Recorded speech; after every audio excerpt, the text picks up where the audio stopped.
Hong Kong protesters establish provisional government. Here's a summary of the article. Many protesters gathered at different locations including Mosstown in Ma On Shan to recite the new manifesto for Hong Kong provisional government. It seems like the protesters have plans to topple the existing government of Hong Kong.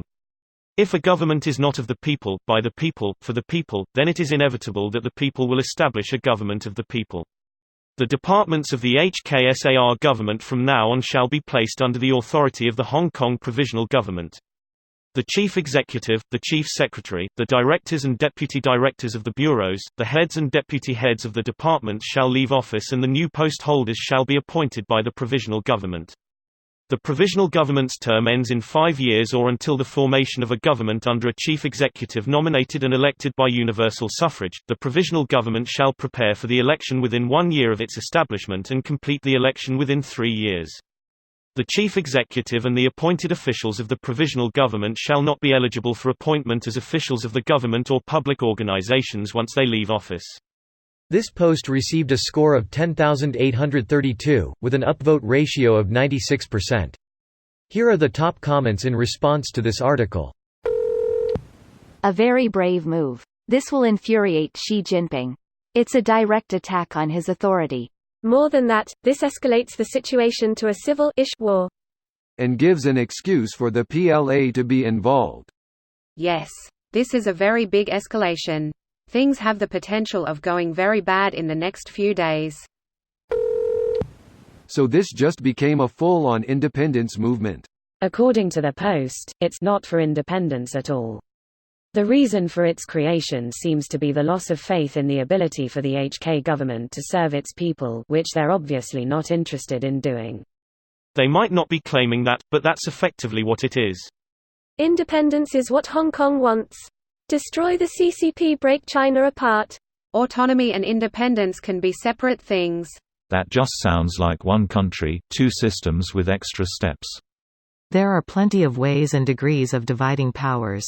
Doing so often creates valuable checks and balances versus complete consolidation of power, say, in an authoritarian central government.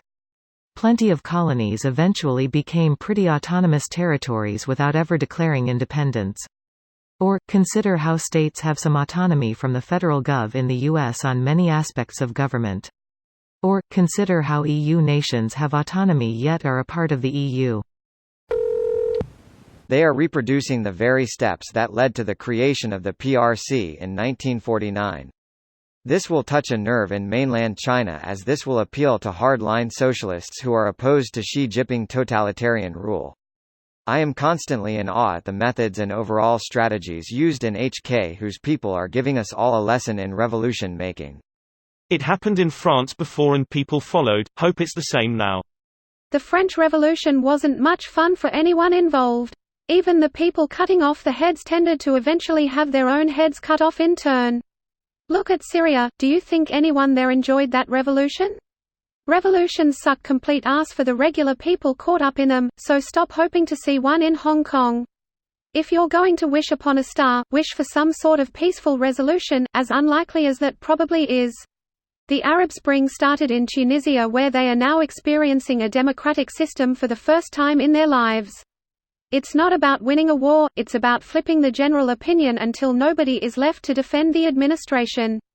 It's not always clean, but authoritarian regimes have failed all throughout history, and it's really unfair to compare any revolution to Syria or the French Revolution, which were extremely violent compared to the average.